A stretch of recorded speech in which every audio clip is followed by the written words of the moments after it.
नमस्कार, आप देख रहे हैं टीपीवी न्यूज। मैं हूं आपके साथ राजनंदिनी शर्मा।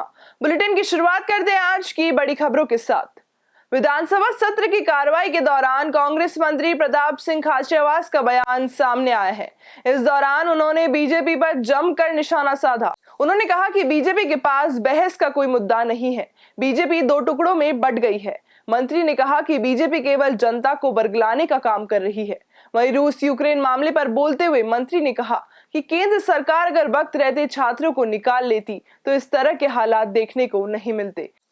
केंद्र सरकार केवल वाहवाही लूट रही है। इस साथ ही उन्होंने कहा कि बीजेपी को यूपी में हार का डर सता रहा है, जिसके चलते पेट्रोल डीजल के दाम कम किए गए। वहीं अब चुनाव के बाद बीजेपी फिर से पेट्रोल डीजल के दाम बढ़ा देगी, जिसके लिए देश की जनता को राहुल गांधी का समर्थन करने की जरूरत है।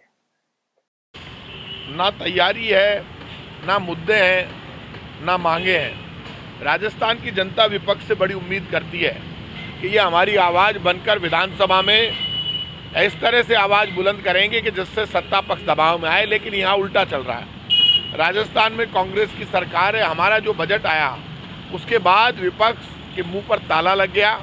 उनके पास मुद्दे बचे नहीं, बोलने के लिए कोई शब्द नहीं है। कारण ये हुआ कि जब मोदी सरकार का बजट फेल हो गया और हमारा बजट पास हो गया, तो उसके बाद दोनों बजट में जब राजस्थान की जनता ने तुलना की, देश की जनता ने तुलना की, तो सबने गहलोत सरकार के बजट की तारीफ की। कारण एक ही रहा, बिजली में बड़ी छूट मिली, 50 यूनिट तक बिजली फ्री, और हर स्लैब में बिजली के बिल में छूट मिल गई। लोग चाहते थे कि कोरोना संकट के बाद लोगों को सरकार से मदद मिले। कोरोना संकट के बाद बेरोजगारी बढ़ी, महंगाई बढ़ी। बेरोजगारी और महंगाई को दूर करने के लिए केंद्र की मोदी सरकार ने तो कुछ किया ही नहीं। जो भी कदम उठाए, जनता की आवाज़ को समझकर, जनता के दर्द को समझकर वो राजस्थान की कांग्रेस की सरकार ने उठाए। कांग्रेस मंत्री प्रताप सिंह खाचरियावास के बयान पर बीजेपी विधायक रामलाल शर्मा ने पलटवार किया है। उन्होंने कहा कि बजट की घोषणाओं का धरातल पर कोई असर नहीं दिखेगा। ये दावे भी हमेशा की तरह खोखले ही साबित होंगे। इससे पहले भी 3 बजट घोषणाएं की गई है, लेकिन अभी तक धरातल पर इनका कोई असर देखने को नहीं मिला है। बजट तो माननीय मुख्यमंत्री महोदय ने ये चौथा पेश किया है। 3 बजट इससे पहले भी पेश कर चुके हैं। राजस्थान की विधानसभा के अंदर सभी विधायक चीख के कह रहे हैं कि राजस्थान के 3 बजटों के अंदर की गई घोषणाएं आज भी धरातल के ऊपर नहीं है। और आज शिक्षा, कला और संस्कृति की मांग है। सारे के सारे भारतीय जनता पार्टी के और तमाम विधायक इस बात को मुखरता के साथ फिर रखेंगे कि शिक्षा विभाग के अंदर माध्यमिक शिक्षा बोर्ड के द्वारा आयोजित रीट परीक्षा के अंदर 26 लाख परिवार आज भी न्याय मांगने का इंतजार आज सरकार से कर रहे हैं। लेकिन सरकार के कई नुमाइंदे जेल की सलाखों के पीछे जाएंगे अगर सीबीआई से जांच होती है तो।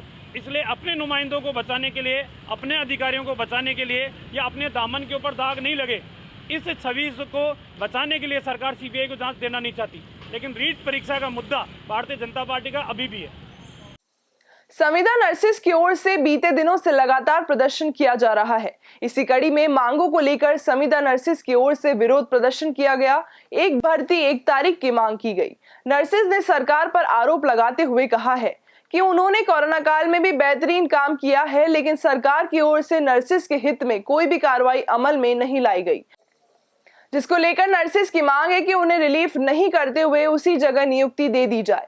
चिकित्सा मंत्री ने मामले का संज्ञान लेते हुए नर्सेस को आश्वासन दिया है। वहीं नर्सेस का कहना है कि आश्वासन के बाद भी अगर मांगे पूरी नहीं होती है तो वे उग्र आंदोलन को बाध्य होंगे। नर्सेस ने कोविड वैश्विक महामारी में काम किया।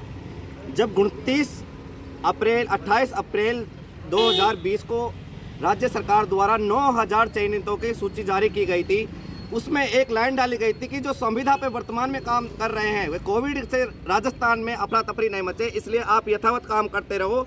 आगामी आदेश को आपको रिलीव कर दिया जाएगा।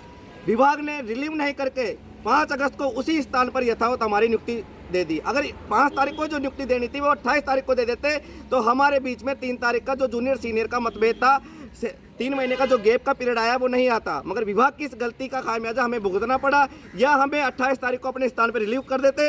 इन दोनों खामियों की वजह से आज 4000 नर्सेज में ये पीड़ा है कि वो अपने ही साथियों से एक ही दिन चयन होने के बाद में अपने ही साथियों से 4 महीने जूनियर का मानसिक संतुलन की मानसिक पीड़ा भुगत रहे हैं। कांग्रेस राष्ट्रीय महासचिव प्रियंका गांधी जयपुर दौरे पर है। इस दौरान पत्रकारों से मुखातिब होते हुए प्रियंका गांधी ने 5 राज्यों के चुनाव को लेकर कहा कि उम्मीद है जनता ने सोच समझकर वोट किया होगा। जनता ने सभी जगह सही निर्णय किया होगा। वहीं यूपी में सपा से गठबंधन के सवाल पर प्रियंका ने कहा कि जब परिस्थितियां बनेंगी तब देखेंगे, अभी चुनाव परिणाम सामने आने दीजिए। चाकसू में ई बायोटेरियम कंपनी की ओर से मैग्नेट थेरेपी चिकित्सा पद्धति का विकास किया गया, जो बिना गोली दवाई के मरीज को ठीक करती है। इसी उद्देश्य को लेकर गुजरात से आई आरतीबेन सोनी का महिला दिवस समारोह के पूर्व राजस्थान कोऑर्डिनेटर पीएन जाट ने भव्य स्वागत किया। राजस्थान के मोटिवेशनल स्पीकर कालूराम सारंग ने लोगों को संबोधित किया। उन्होंने कहा कि आने वाले 2 साल में भारत देश में लगभग 2 करोड़ लोगों का इलाज बिना गोली दवाई के करना मेरा उद्देश्य है। जयपुर में भांकरोटा पुलिस ने एक बड़ी कार्रवाई करते हुए 2 वाहन चोरों को गिरफ्तार किया है।